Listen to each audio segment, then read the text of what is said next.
आज नगरपालिकांसाठी प्रचारासाठी शेवटचा दिवस होता। प्रचारासाठी आणखी 2 तासातच शिल्लक आहे। शेवटच्या दिवशी सर्वच पक्षांनी खरं तर प्रचारासाठी ताकद लावली। तिकडे चंद्रपूरच्या मूल शहरात काँग्रेसच्या उमेदवारांनी गौतमी पाटीलचा रोड शो आयोजित केला होता। पाहुयात यावरचा एक रिपोर्ट। नगरपालिकांच्या प्रचाराच्या शेवटच्या दिवशी चंद्रपूरमध्ये थेट गौतमी पाटीलची एंट्री झाली। एरवी लोकसभा किंवा विधानसभा निवडणुकीत प्रचारात सेलिब्रिटींची एंट्री होते, पण चंद्रपूरच्या मूल नगर परिषदेच्या प्रचारासाठी काँग्रेसनं गौतमी पाटीलचा रोड शो ठेवला।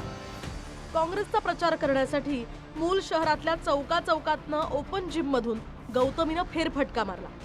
गौतमी आपल्या शहरात आल्याचं पाहून नागरिकांना सुद्धा सेल्फीचा मोह आवरला नाही।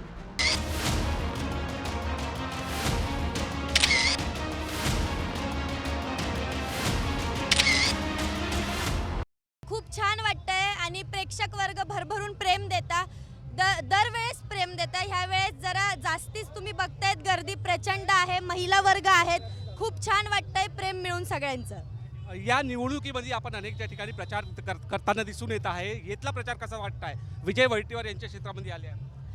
मी खरं तर विजय भाऊंचं लई मनापासून आभार मानते आणि प्रत्येक वेळेस मला वेगवेगळा काहीतरी असतं, अनुभव येत असतो। हा अनुभव पण खूप छान आहे, मला छान वाटतंय।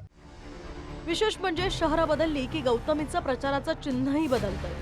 मूलमध्ये काँग्रेसच्या प्रचारासाठी गौतमी पाटील मूल शहरात आली, तर काल वर्ध्याच्या आर्वीमध्ये गौतमी शिंदेंच्या शिवसेनेच्या स्टेजवर होती आणि शिवसेनेसाठी गौतमीनं आर्वीमध्ये मतं मागितली। इकडे पैठणमध्ये एकनाथ शिंदेंनी शेरो शायरीतनं भाजपलाच इशारा दिलाय। विरोधकांची शिजणार नाही डाळ, शिवसेना राष्ट्रवादीच फोडणार विजयाची माळ, हे मी सांगायला आलेलो आहे। या ठिकाणी मराठवाडा हा शिवसेनेचा बालेकिल्ला आहे, पैठण हा शिवसेनेचा गड आहे आणि हा गड राखण्याचं काम इथं खासदार पण आपला आहे, आमदारही आपला आहे, आता नगराध्यक्ष पण आपला झाला पाहिजे, म्हणजे ट्रिपल इंजिन तिकडं धावेल जोरात विकासाकडे।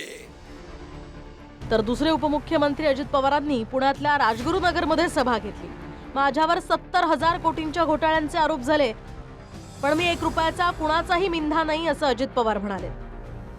माझ्यावर भ्रष्टाचाराचे पण 70,000 कोटीचे आरोप केले, मी कुणाचा 5 पैशाचा मिंधा नाहीये। आज दिलीपराव मोहिते पाटील इथं बसलेत, कैलास बसलाय, बाबा बसलाय, किरण बसलाय, सगळे अरुण बसलाय, सगळे माझ्या महिला लाडक्या बहिणी बसल्यात। इतक्या वर्षात एक माणसाने कुणीतरी उठून सांगावं की अजित पवार पालकमंत्री असताना इथं काहीतरी चिरीमिरी आम्हाला द्यावी लागली, मग आमचं काम झालं। उलट माझ्या कामाच्या बाबतीमध्ये अधिकारी पण एवढे टरकून राहतात की ह्याला कळलं की काही खरं नाही।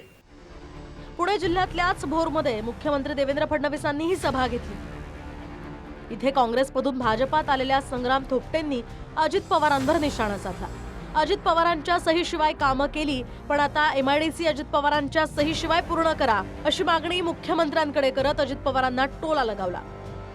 अनेक करोड रुपयाची, जवळपास 103 कोटी रुपयापेक्षाची जास्त कामं मागच्या 5 वर्षामध्ये आम्ही केली। पुणे जिल्ह्याच्या नेतृत्वाच्या सहीशिवाय केली, हे मला मुद्दामून सांगायचं, कारण की त्यांनी आमच्या ह्याच्यावर कुठली सही कधी केलीच नाही। तो MIDCचा विषय तर आपण 100% सोडवाल, याच्याबद्दल माझ्या मनात शंका नाही, परंतु ह्यांच्या सहीशिवाय तो सोडवा ही आग्रहपूर्वक विनंती आहे।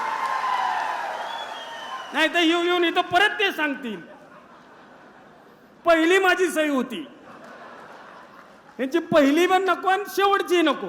कारखान्याला तर 467 कोटी रुपये आपण दिले आहेत आणि तुम्ही दादा सह्यांची चिंता करू नका, सह्या मागे पुढे होत राहतात।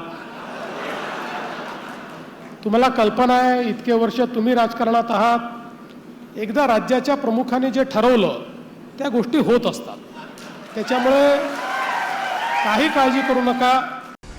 प्रचारात शेवटच्या दिवशी 7 सभा घेत मुख्यमंत्र्यांनी धुवाधार प्रचार केला। आता पुढच्या काही तासातच मतदान होणार आहे। Bureau report, TV9 Marathi.